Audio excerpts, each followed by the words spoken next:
Now, from Wish TV, this is The Zone Extra, presented by Franciscan Health Sports Medicine.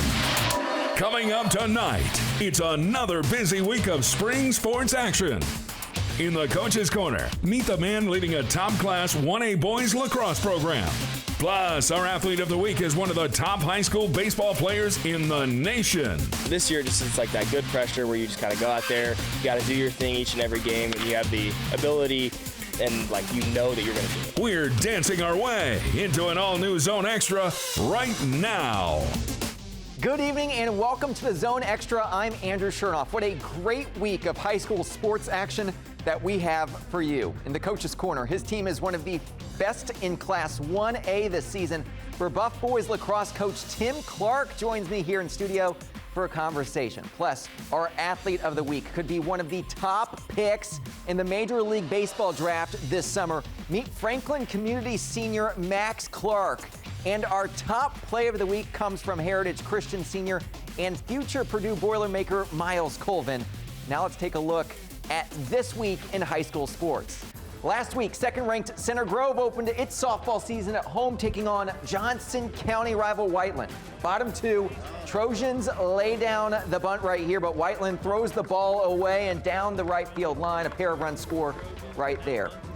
Here comes May Bunsen, the batter as well. 3-0 Center Grove later in the inning. Riley Janda.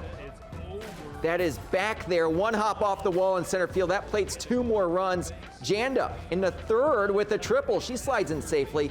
Trojans win 9-2.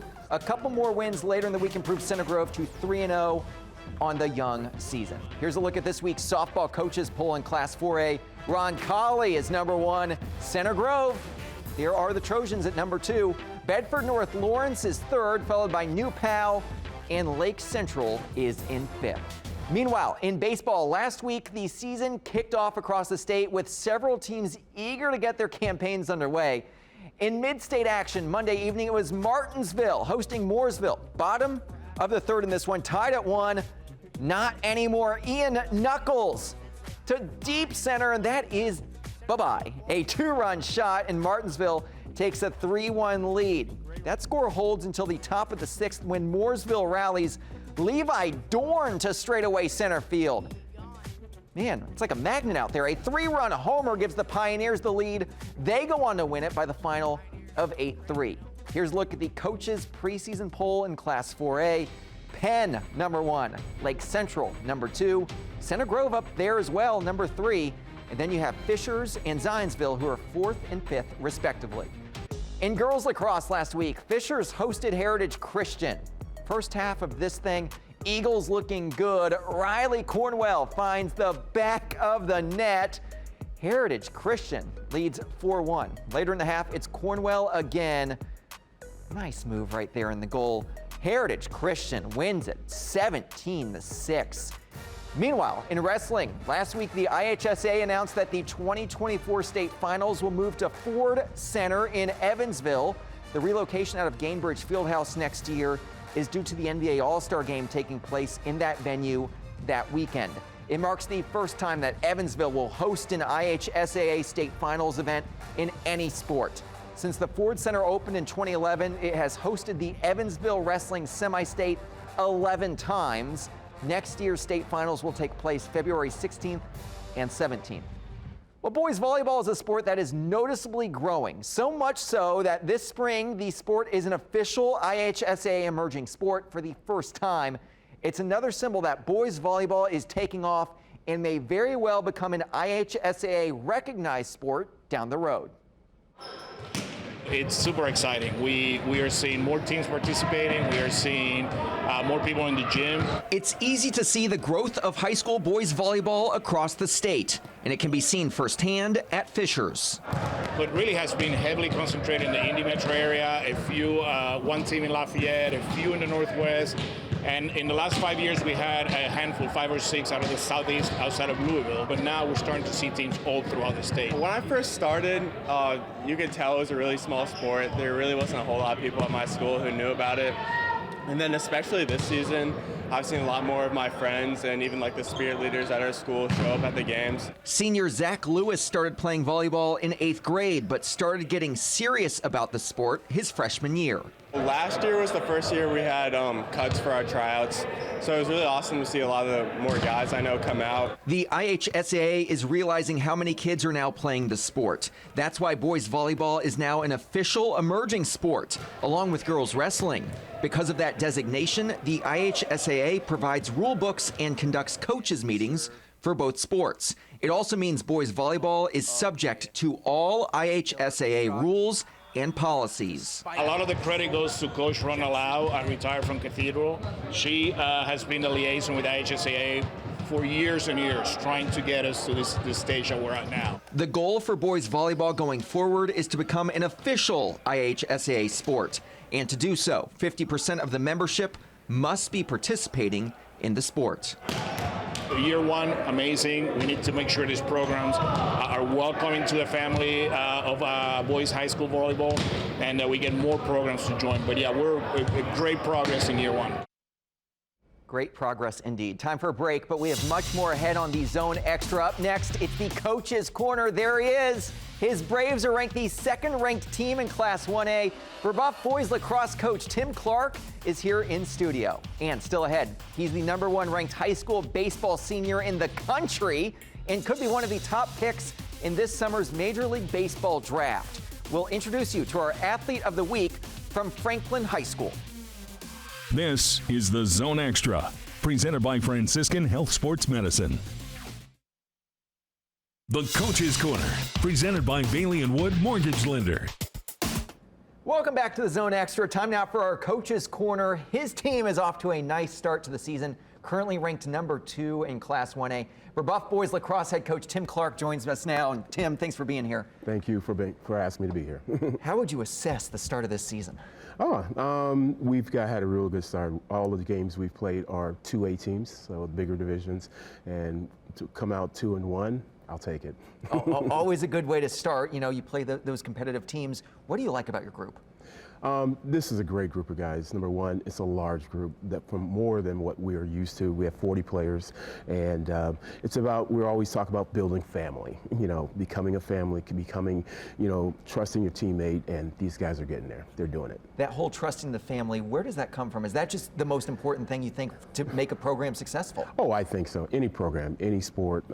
Obviously, it's a Jesuit way for Brebeuf, but at the same time, yeah, it is very important that a team, you know, coincides and gets together and knows each other and knows each other's weaknesses, their challenges, their strengths, and they play off it. So. And there you see some of the guys right there. What do you hope to see from this group as the season progresses? Do you have sort of, hey, in 2 weeks I want to see this, in a few weeks we need to be here, etc.? Yeah, you know, from the beginning it's about, you know, we all pick our individual goals, team goals, things like that. But bottom line, as I tell them from the beginning, it's about, I want you to be successful, and I want you to continue to grow along the way, the path that you're meant for, and whatever happens, happens. But it's about, by the end of the season, I want you to have improved, and the team has improved, and we're better. So we'll see what happens. This is your 8th year. Yes, it this is. program. Yes, First of all, does it feel like 8 years? Is it just flown by?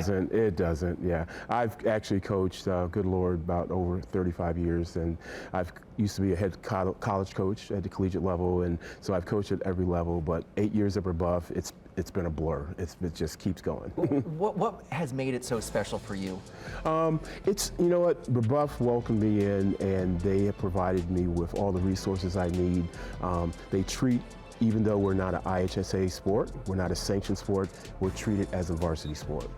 So they give me the resources that I need. They treat the players, and players can earn letters, but it's a very special place, and I've been very privileged to be there.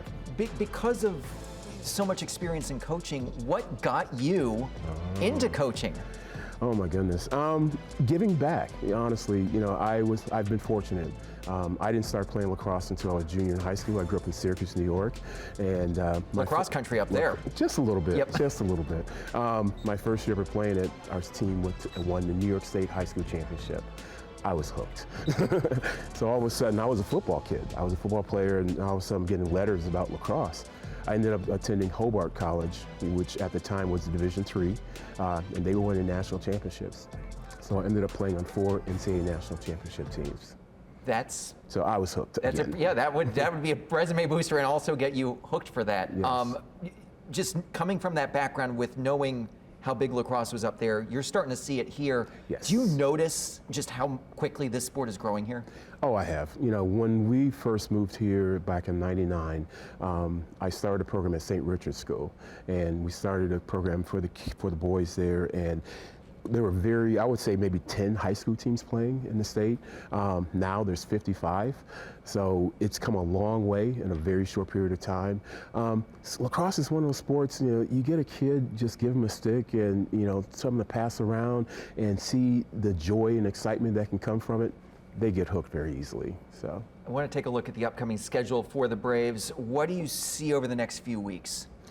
It's going to get tougher. You know, we're now going to start playing some of our 1A teams in our division. As a matter of fact, there was a big upset last night. Guerin lost to Bishop Petard, and so that's something that typically doesn't happen, but we know that every team we're going to play is going to be tough, and we're up for the challenge. That April 12th game in particular, you coached at Park Tudor, did you not? I did. I did. So what's it like to go up against those guys? Sometime in the first couple of years, it was tough because there were still players there that I used to coach.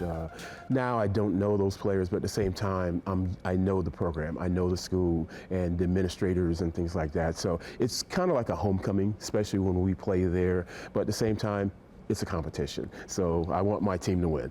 I always want the team to win. Do you guys, I know it's bring family, I guess, from top down, but do you guys have a team motto? Maybe in the locker room that you guys sort of all rally behind? Yeah, I mean, again, family is one of it, and I would say that's our biggest motto, because it is all about building trust between each other, and it's all about giving to others, and so those are the things that we talk a lot about, things we repeat after every practice, and and we reinforce to the guys. And Tim, real quick, the weather's starting to change, hopefully for the better. Finally. Do you like playing lacrosse when it's, 60, 50 instead of like 30, 20? It doesn't matter. It's funny, my wife has been a volleyball coach, so she's an indoor sport person.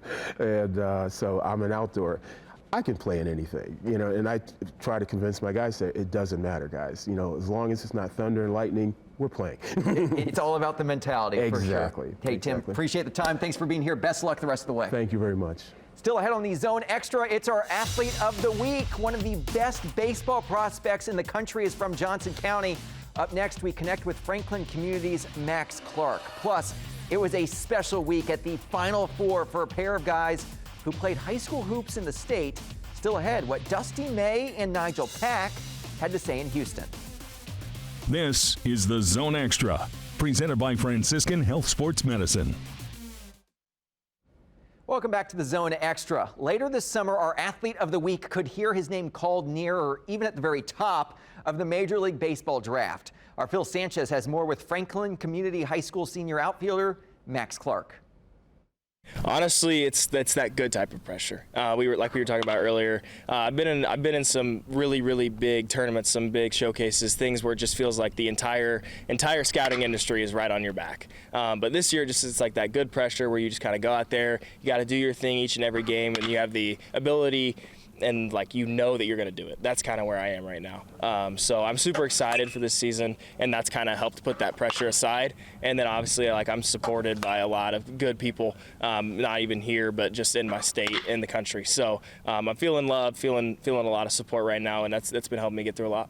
And I said the countdown, I meant the countdown to the draft, which is only a couple of months away. Talking to your coach a little bit prior to coming out here, he told me you guys have a lot of scouts showing up. I know that you've been doing this, like you said, since you're a young kid, and you probably have dealt with that before. But do you ever look in the stands and know the difference between the scouts and the fans? Oh, 100%. I've definitely taken my fair share of, just a little gaze into the stands, and you're just like, well, that first at bat, nobody had their phones out, and then you're 30 minutes in later, you're getting ready for batting practice or something, you look up and you just see 30 guys with their phones right here.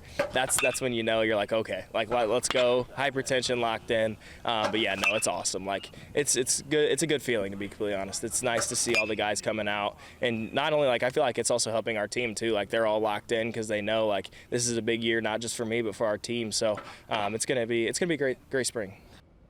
That dude is a beast on the diamond. Time for a break, but still more to come on the Zone Extra, including our play of the week. Plus, it's the latest installment of Ask the Commissioner with Paul Neidig of the IHSAA.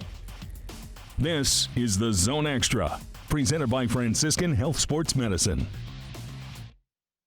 Welcome back to the Zone Extra. Now it's time to go on campus, where this week we take a look at a pair of former high school basketball players from Indiana who were a big part of that Final Four in Houston. For the first time in program history, Florida Atlantic made the Final Four. The Owls are led by Dusty May, who played high school ball at Eastern Green in the 1990s before becoming a student manager for Bob Knight at IU. FAU had never even won a tournament game before this remarkable run. And then there you see it at Miami. Former Lawrence Central star Nigel Pack was a key piece for the Hurricanes this season, averaging over 13 points per game and leading the team in three-pointers as the team reached its first Final Four. Both say they are appreciative of the moment and what it took to get there. Everybody's been telling me to soak it all in, enjoy the experience while you're having it. It's been so much fun, playing with this team. The things that we've been able to complete and accomplish as a team has been great. Nigel's such a great guy, such a great teammate, so passionate about basketball, and he's so skillful. So not only does he have skills to play it, but he has the right attitude and approach, the right commitment, and he's a great leader. I have 1,000 favorite Coach Knight stories, but the impact that he had on me as a teacher is something, as a head coach, I refer back to daily. The way he cared for people, especially after they went through the program, is something that I try to do as well. When our guys are done, I feel like it's my responsibility to be there for them for the rest of their lives. So those are the things outside of, obviously, the tactical side of the game, which Coach Knight was maybe the best ever at. And great runs for both of those teams. Now it's time for Ask the Commissioner. Each week we take one of your questions to IHSAA Commissioner Paul Neidig and bring you his answer. Here is this week's question. What is your favorite sports movie of all time? Oh, man, that's a loaded question this time of year. My favorite sports movie is, first of all, I would say all of them. But, you don't get to grow up in the state of Indiana and play high school basketball in the state and not list the movie Hoosiers. It did such a great job of capturing high school basketball and the travel, the regular season, and then the pageantry of the postseason and the tournament and the state championship. So I'm still sticking with the Hoosiers. Hoosiers is a great one. Hey, also underrated movie, Blades of Glory. No, it's comedy. Just enjoy it. Thanks again to the Commissioner for joining us. Here's how you can submit questions. Send us a tweet using the hashtags #TheZoneExtra and AskTheCommish, and your question could be used on a future show. Now it's time to take a look at our play of the week. Each week we feature one of the top plays from the world of high school sports in Central Indiana. Plus, we want you to get involved. We'll tell you how your video can be featured on a future show. But first, here is this week's top play. How about Heritage Christian's Miles Colvin? Look at that, taking part in the high school dunk contest during the Final Four weekend in Houston. Check out some of his slams right here. He makes that look ridiculously easy, especially from this angle. He gets up there. Boiler fans will be excited to have Miles in West Lafayette next season. Of course, our crews see a lot of great action, but we want to see your best plays every week too. Something similar to that would be great. Your video could be featured on a future edition of the Zone Extra as our play of the week. Here's what you do. Tweet us the video of a great play from a high school sporting event using the hashtag #TheZoneExtra.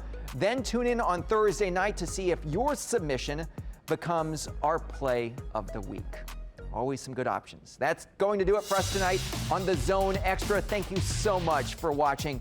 Be sure to tune in again next Thursday night for a brand new episode. For even more Central Indiana high school sports coverage, be sure to log on to wishtv.com. We've got you covered there.